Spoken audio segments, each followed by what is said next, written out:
مخلصين لله في العبادة، فمن وحده سبحانه وتعالى رزقه الفلاحين، فلاحي الدنيا والآخرة، أمني الدنيا والآخرة، ولقي الله وهو راض عنه غير غضبان. والتوحيد هو حق الله على العبيد، وهو الأساس المتين الذي قامت عليه المملكة العربية السعودية على يد المغفور له بإذن الله الملك عبد العزيز بن عبد الرحمن الفيصل طيب الله ثراه، وسار عليه أبناؤه البررة من بعده إلى عهدنا هذا بقيادة خادم الحرمين الشريفين أدام الله بقاءه وحفظ به الإسلام والمسلمين.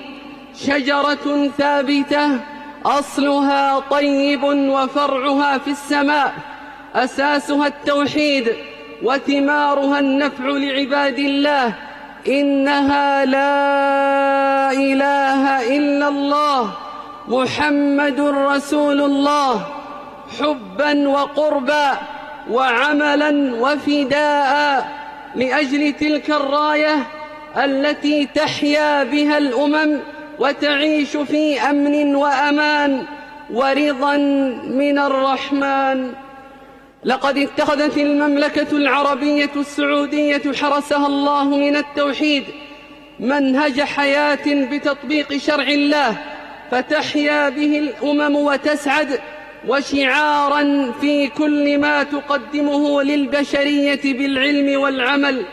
وكذا الأمر في جمهورية باكستان الإسلامية، فقد جعلت لها من اسمها نصيب، فقد تأسست ولله الحمد على التوحيد ورفع راية التوحيد وحفظ راية التوحيد، وهذا واضح جلي على وجوه وفي قلوب وفي أعمال أهل باكستان. أسأل الله أن يجعلها في حرزه وأمانه. أيها المسلمون، إن الناظر لباكستان والمتمعن في أحواله يجد التوحيد ورسالته أساساً يراه القاصي والداني. إنه لا إله إلا الله محمد رسول الله، أرض مباركة كرم الله أهلها حكومة وشعبا بحب ربها والعمل على نصرة دينه وتوحيده. ليس هذا فحسب، فدستورها الرسمي ينص على حرمة الشعائر الإسلامية دون هواده، بل إنها تخدمها وتصونها وتحفظها وتعمل على ذلك وتتبع الشريعة السمحاء والسنة الغراء. وجعل من منهج رسالته طمأنينة في قلوب العالمين. أهل باكستان، يا أهل الخير، يا أهل الأمن والإيمان، يا أهل حب الرحمن، يا أهل اتباع منهاج النبي صلى الله عليه وسلم، لقد أكرمكم الله بنشر كلام الله وحفظه من خلال مدارس القرآن الكريم وتكريم حفظة القرآن ومنحهم لقب الحافظ والقارئ. قال تعالى: والبلد الطيب يخرج نباته بإذن ربه والذي خبث لا يخرج إلا نكدا كذلك نصرف الآيات لقوم يشكرون. بارك الله لي ولكم في القرآن العظيم، ونفعني وإياكم بما فيه من الآيات والذكر الحكيم، ونفعنا بهدي سيد المرسلين وبقوله القويم. أقول قولي هذا وأستغفر الله لي ولكم ولسائر المسلمين من كل ذنب، فاستغفروه إنه هو الغفور الرحيم.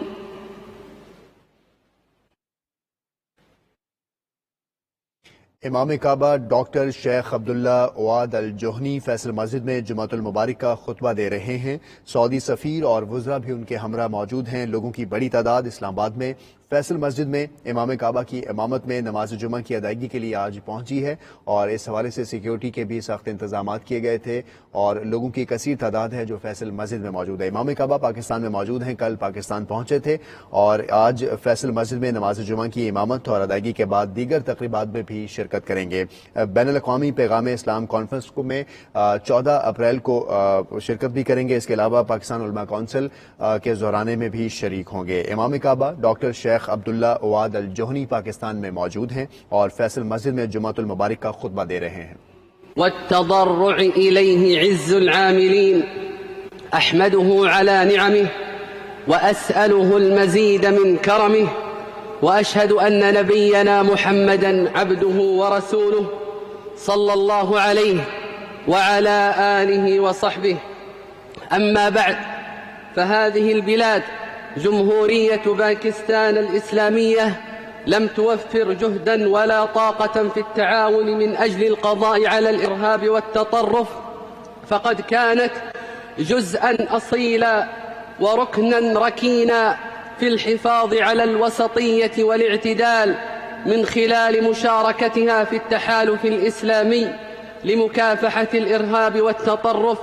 إن ذلك التحالف هو اتفاق ثماره التفاهم التام بين القيادتين في المملكة العربية السعودية وفي جمهورية باكستان، ونعي تماما ما أكدته القيادة الباكستانية وشعبها الأبي استعدادهم التام للذود عن بلاد الحرمين الشريفين.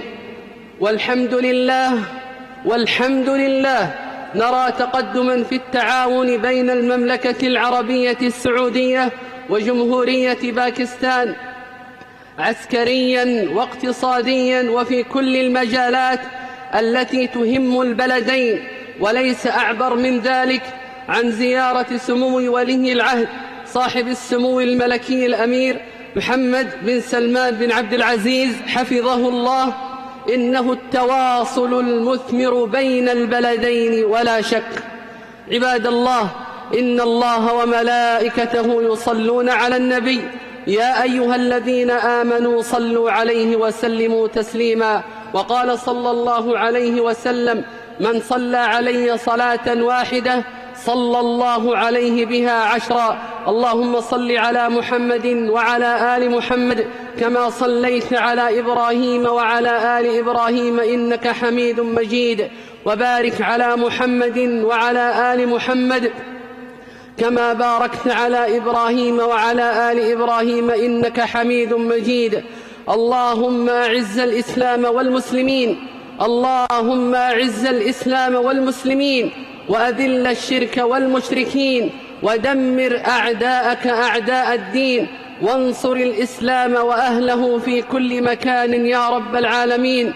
اللهم إنا نسألك بأسمائك الحسنى وصفاتك العلى أن تحفظ جمهورية باكستان الإسلامية من كل سوء ومكروه وشر يا رب العالمين. اللهم احفظ عليها أمنها وأمانها واستقرارها ورخاءها ورغد عيشها يا رب العالمين.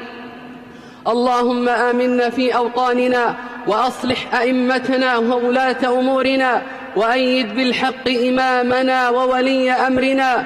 اللهم وفقه لهداك واجعل عمله في رضاك وأسبغ عليه لباس الصحة والعافية يا رب العالمين.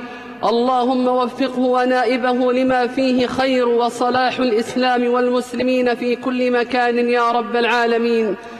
عباد الله، إن الله يأمر بالعدل والإحسان وإيتاء ذي القربى وينهى عن الفحشاء والمنكر والبغي يعظكم لعلكم تذكرون.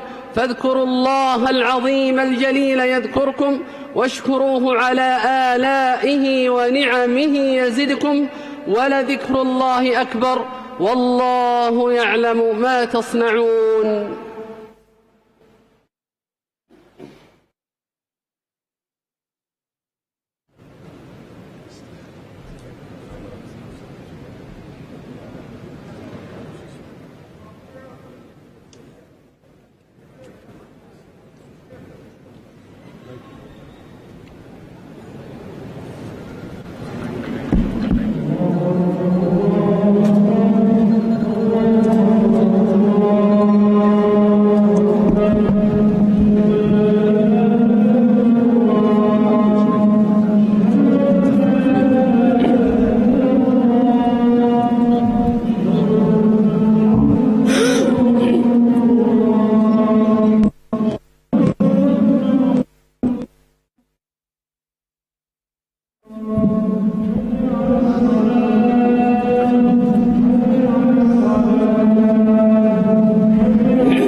استووا، أقيموا صفوفكم واعتدلوا، سووا صفوفكم وسدوا الخلل.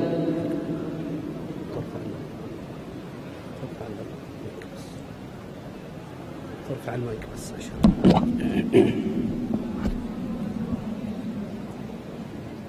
الله أكبر.